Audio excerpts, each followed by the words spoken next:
Jaden hadn't just intervened, he had unveiled a reality Franklin never would have imagined. The atmosphere in the cafe gradually returned to a hush of whispers and sideways glances as Alyssa's screams faded outside with the officers. Some customers looked at Franklin with sympathy, others with stunned fascination. But Jaden didn't move. He stood rigid, unsure what came next, until Franklin finally turned to him and spoke softly. "Jaden. Come, sit." The invitation carried a weight that made Jaden hesitate, but after a moment he nodded and slowly slid into the chair across from him, shoulders tight. "You saved my life today," Franklin said, his voice low but sincere. "I don't know how to thank you." Jaden shifted uncomfortably, his fingers clutching the edge of the table. "I didn't do it for thanks. I couldn't walk away and pretend I didn't see what she did." Franklin nodded, his gaze drifting as if reviewing the entire sequence of events again. "Most people would have," he murmured. "Most would have kept walking, minded their business. But you didn't. That takes guts." Jaden looked down, his voice barely audible. "I guess. I just hate seeing people get hurt, that's all." Franklin leaned back slightly, his eyes now truly seeing the boy, not as a background figure on the street, but as someone real, someone with pain and purpose. "How long have you been out here?" he asked gently. The question caught Jaden off guard. He glanced away, voice quiet and colored with embarrassment. "A while." Franklin's brow furrowed, but he didn't push further. Instead, he slipped a sleek black phone from his inner pocket and stepped a few feet away to make a call. "Just stay here," he said quietly. Jaden watched nervously, unsure what to expect. His pulse pounded with uncertainty. Was he about to get kicked out? Would Franklin call someone to have him escorted off the property? But when the older man returned, his expression had softened, calm, even compassionate. "Help's on the way," he said plainly. Jaden asked, confusion flickering in his eyes. Franklin nodded. "I called someone I trust. They're going to make sure you've got a bed tonight. A real place, safe. And if you'll let me, I'd like to offer more than that." Jaden's eyes widened. "You don't have to," he said quickly, defensive instinct taking over. "I didn't do it for money or anything like that." Franklin offered a faint smile. "I know you didn't. That's exactly why I want to. What you did today, most wouldn't have. And if there were more people like you in this world, it'd be a far better place." For the first time in what felt like forever, something warm stirred in Jaden's chest. He dropped his gaze, words failing him. Around them, the cafe began to settle. Chairs shifted, conversations resumed, but a quiet reverence still lingered. Franklin lifted his glass, took a sip of water, then spoke again, his tone reflective. "Sometimes life puts someone in your path to remind you how fragile it all is, and how powerful one voice can be. You did that today, Jaden. You changed my story, and maybe, just maybe, I can help change yours." Jaden looked up, and for the first time in years, his dark eyes shimmered with something he hadn't felt in ages. The two of them sat quietly as sunlight stretched across the patio, shadows shifting like pages turning. Everyone who'd witnessed what happened walked away, changed. Because courage doesn't always show up in polished shoes or tailored suits, and compassion isn't reserved for the wealthy. Sometimes, the most remarkable strength lives in those the world forgets to notice. Jaden hadn't just prevented a tragedy, he reminded a room full of strangers what it means to stand up when no one else will.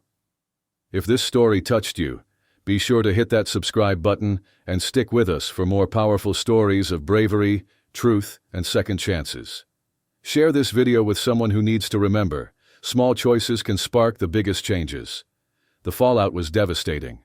Families were left homeless, parents struggled to put food on the table, and elderly couples faced the grim reality of spending their final years in financial ruin. The consequences of Logan's greed stretched far beyond balance sheets. It uprooted lives. But to him, it was just another business decision. When federal investigators finally closed in, the evidence against him was overwhelming. Financial records, doctored contracts, and testimony from former employees painted a damning portrait of systematic fraud. Even with the noose tightening, Logan stayed defiant. "I've got the best legal team money can buy," he told reporters from the steps of his Beverly Hills estate. "This'll pass. It always does. And for a while, it seemed like he might be right. His attorneys flooded the court with motions, buying time, delaying hearings, pushing the trial further and further down the calendar. For months, they portrayed him as an ambitious entrepreneur, unfairly targeted for the mistakes of others. They framed him as a scapegoat, the victim of financial hysteria. But no amount of courtroom gymnastics could erase the mountain of proof, or the emotional wreckage left behind. When the trial finally began in Los Angeles, the courtroom overflowed with people desperate for justice, or at least closure. Among them was Maria Delgado, a single mother of 3 who lost her house after investing with Mercer Holdings. Her youngest son had to leave school mid-semester. Sitting beside her was Thomas Whitaker, a retired paramedic who had spent over 3 decades saving for retirement, now reduced to sleeping in his cousin's basement. Their testimonies, along with dozens of others, painted a picture of heartbreak and betrayal. Maria's voice quivered as she recalled the day she realized she couldn't cover her rent. "I begged them to give me more time," she said through tears. "But they didn't care. My kids and I spent 10 days living in our minivan. Do you know what that does to a family?" Thomas's statement was equally gut-wrenching. "I spent 34 years pulling people out of burning cars and collapsed buildings," he said, his tone heavy with bitterness. "And this man? He burned through my entire life savings like it meant nothing." Yet through it all, Logan sat at the defense table, completely unfazed. He leaned back, often checking his phone or leaning toward his lawyer to crack whispered jokes. To him, the stories of his victims were just background noise, irrelevant details that wouldn't shift the outcome he was sure would favor him. The media swarmed. Headlines exploded, calling out his arrogance, his blatant lack of remorse, and the open disrespect he showed inside the courtroom. Public sentiment quickly turned hostile, but Logan remained indifferent. As far as he saw it, public outrage didn't pay legal fees. His defense team held press conferences, trying to reshape the narrative. "Mr. Mercer regrets any difficulty experienced by those involved," his attorney stated, but remains confident the truth will come out in his favor. The reality, though, was that Logan had no plans of taking responsibility. He was betting on the system bending for him like it always had. What he hadn't counted on was one critical variable. Judge Rebecca Nolan wasn't like the people he was used to manipulating. The trial turned into a media spectacle. Satellite trucks lined the courthouse steps, and reporters elbowed each other for front-row views of every dramatic twist inside. The tension inside the courtroom thickened with each passing day. Witness after witness took the stand, every testimony driving another nail into Logan Mercer's already crumbling defense. But it wasn't just the damning stories that made the audience gasp. It was Logan's own behavior that left people stunned. On the 3rd day of proceedings, the prosecution unveiled a set of incriminating emails, directly from Logan himself, where he blatantly instructed his staff to manipulate records and mislead investors. The room fell deathly silent as the prosecutor read aloud, "Make the numbers look right. We need these folks desperate enough to sign the paperwork." The words floated in the air like venom. Maria Delgado, seated near the front, covered her mouth in disbelief. Thomas Whitaker clenched his fists so tightly, his knuckles turned white. "And Logan?" He grinned. The prosecutor turned toward him, voice sharp as a knife. "Mr. Mercer, do you acknowledge sending this email?" Logan's attorney jumped up before he could answer. "Objection, Your Honor." This was addressed during pre-trial. Judge Nolan lifted her hand, her tone cool but unmistakably firm. "Overruled. The defendant will answer." Logan leaned forward, his voice dripping with mockery. "I recognize it. But let's not act like it means what you're suggesting. It's just standard business lingo. You wouldn't get it." A wave of murmurs rippled through the courtroom, and Judge Nolan's gavel slammed down like thunder. "Order in this court," she commanded, her voice slicing through the chaos. She fixed her stare on Logan. "Mr. Mercer, I suggest you adjust your attitude. This isn't a shareholders' meeting." But Logan didn't blink. If anything, the reprimand seemed to amuse him. As the trial pushed on, so did his blatant arrogance. He interrupted witnesses with sarcastic laughs, rolled his eyes through tough cross-examinations, and whispered loud enough for nearby jurors to hear during critical moments. Spectators watched in stunned disbelief, as he treated the trial like some off-Broadway performance starring himself. Then came the day Maria Delgado took the stand. She approached, gripping a folded slip of paper between trembling fingers. Her voice shook at first, but her words carried the heavy weight of years of loss. "I believed in him," she said, staring straight at Logan. "I put my family's future in his hands, and he tore it apart without a second thought." Logan didn't even lift his gaze. He lounged back in his seat, scrolling casually through his phone like her pain was background noise. "Your Honor," the prosecutor's voice rang out, pointing directly at him. "The defendant is blatantly ignoring the witness." All eyes turned toward Judge Nolan. Her expression remained unreadable, but there was a dangerous flicker in her eyes. "Mr. Mercer," she said slowly, each word deliberate. "Put your phone away." Now Logan glanced up, completely unfazed. "I was just checking something important," Logan said, lifting the phone slightly, as if that justified the interruption.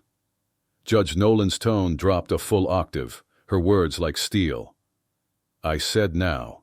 For a tense moment, it seemed like he might push back, but after a slow, deliberate pause, he finally placed the phone face down on the table, though not without a visible roll of his eyes.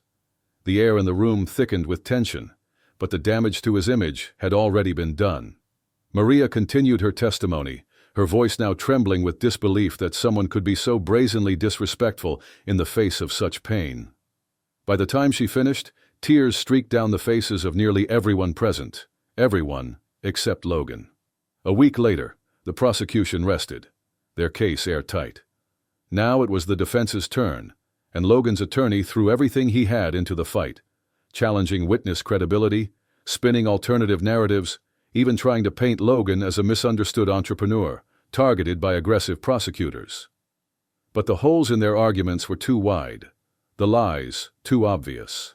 Through it all, Judge Nolan remained composed, rarely speaking beyond what was necessary, but her silent disapproval hovered over the room like a constant weight. By the time the trial reached its final day, the atmosphere was electric with anticipation. The courtroom was packed to the brim. Victims sat shoulder to shoulder, their faces a mixture of hope, anger, and exhaustion. Journalists filled the back rows, notebooks in hand, cameras poised for the moment of truth. All eyes locked onto Judge Nolan as she prepared to deliver the sentence. Logan sat at the defense table, posture loose and casual, still wearing that trademark smirk. He even had the nerve to glance toward the media section and flash a small grin like he was enjoying the attention. He didn't look like a man awaiting judgment. He looked like someone convinced he'd already outsmarted the system. But as soon as Judge Nolan began to speak, the room fell completely silent. "Mr. Mercer," she started, her voice steady and deliberate. "You have been found guilty on all charges, including fraud, conspiracy, and obstruction of justice. The mountain of evidence against you is undeniable, and the emotional testimonies of your victims make the extent of your crimes painfully clear. You manipulated, deceived, and devastated hundreds of lives, all for your personal gain." Logan sat motionless, his face unreadable, but the tension in his jaw betrayed him. Judge Nolan continued, her tone growing colder. "Throughout this trial, your behavior has been reprehensible. You've shown open contempt for this court, mocked your victims, and treated these proceedings like an inconvenience rather than a serious matter." A wave of agreement swept quietly through the gallery. Maria, sitting at the front, gripped her hands so tightly her knuckles turned white. Judge Nolan's voice sharpened, each word deliberate. "Justice, Mr. Mercer, is not measured by wealth, status, or power. It's measured by accountability. And today, you will face yours." The stillness that followed was suffocating. Even the soft rustle of paper seemed loud in the silence. For the first time during the entire trial, the infamous smirk on Logan's face faltered, and he shifted uneasily in his chair. "Therefore," the judge declared, "I sentence you to 25 years in federal prison, without the possibility of parole." Gasps rippled through the courtroom like a sudden wave. Logan's expression went rigid, the color draining from his face as the weight of the sentence hit him. 25 years. This wasn't the slap on the wrist he had arrogantly anticipated, not a short stay in some low-security white-collar facility. This was real punishment, something almost unheard of for someone of his social standing. But Judge Nolan wasn't done. Furthermore, she continued, I am ordering the immediate liquidation of your personal and corporate assets. Every cent you took will be used to compensate the victims of your crimes. The room erupted in stunned whispers. Maria Delgado pressed her hands to her mouth, tears streaming uncontrollably. Thomas Whitaker leaned back in his seat, eyes wide in disbelief. Logan shot to his feet, his face flushing deep red. You can't do this, he bellowed, his voice booming through the chamber. I'm Logan Mercer. You can't treat me like some lowlife. Judge Nolan's gavel came down hard, her voice unyielding. Mr. Mercer, sit down. But Logan wasn't done unraveling. This is a farce. I'll appeal. I'll ruin your career for this. The bailiffs advanced, ready to intervene. Judge Nolan stayed perfectly calm, her tone cutting through the chaos like steel. This is my courtroom, Mr. Mercer, and you will behave accordingly. Bailiffs, remove the defendant. As they moved in, Logan continued to shout, his voice fading with every step toward the exit. Then, something rare happened. Applause broke out from the gallery, spontaneous and loud, a release of months of pent-up anger and frustration. Judge Nolan let it pass for a brief moment before addressing the crowd, her expression softening just enough to show she understood the magnitude of what had happened. Justice has been served, she said. Let this stand as a reminder. No one, regardless of wealth or status, is above the law. As the room emptied and the flashes of cameras ignited outside, a lingering question remained in the minds of many. Would this sentence truly change a man like Logan Mercer? The courtroom was nearly deserted now, save for a few lingering victims and members of the press gathering their things. The energy of the verdict still buzzed in the air. But for those directly affected, the feelings were far more complicated. Outside, on the courthouse steps, Maria clutched her purse tightly as a reporter approached with a microphone. How are you feeling after today's outcome? They asked. Maria paused, then said, I'm relieved. But honestly, no sentence can undo the damage he caused. My kids and I are still piecing our lives back together, but at least now. A few yards away, Thomas spoke quietly to a friend. It's not just about how many years he's getting, he said, shaking his head. It's about the message this sends. People like him always believe they're untouchable. Today proved they're not. Inside her chambers, Judge Rebecca Nolan sat in silence, gazing out the window at the flurry of reporters and onlookers gathered below. She didn't feel triumph, nor any personal satisfaction, just a quiet, steady sense of resolve. Her job had never been about making statements for herself. It was about fairness, about showing that the scales of justice could still balance even when weighed against privilege and power. Logan Mercer's name would continue to dominate headlines for weeks to come, but for the hundreds he had wronged, this chapter was finally reaching its end. The financial restitution ordered by the court would help many rebuild their lives, but the emotional scars he left behind would take far longer to heal. In the following weeks, the case became a national conversation starter. Across the country, people shared their own stories of fraud and betrayal, drawing strength from the verdict and demanding more accountability from those in positions of power. Social media lit up with hashtags calling for corporate responsibility and equal justice. But perhaps the most touching moment came when Maria Delgado's youngest daughter, Sophia, wrote a heartfelt letter to Judge Nolan, later published by a local newspaper. Thank you for standing up for my family, the letter read. Thank you for proving that people like Logan Mercer can't just hurt families like ours and walk away from it. You didn't just give us a verdict, you gave us hope. The story of Logan Mercer's trial became more than a courtroom drama. It became a symbol of resilience, a testament to the power of ordinary voices demanding to be heard, and a reminder that integrity still mattered in a world often overshadowed by greed. So as you finish this story, ask yourself, what does accountability mean to you? How can you make sure that fairness and justice aren't just words, but actions reflected in your own life? Because at the end of the day, justice isn't just the job of a courtroom. It's something every one of us has to stand up for, every single day.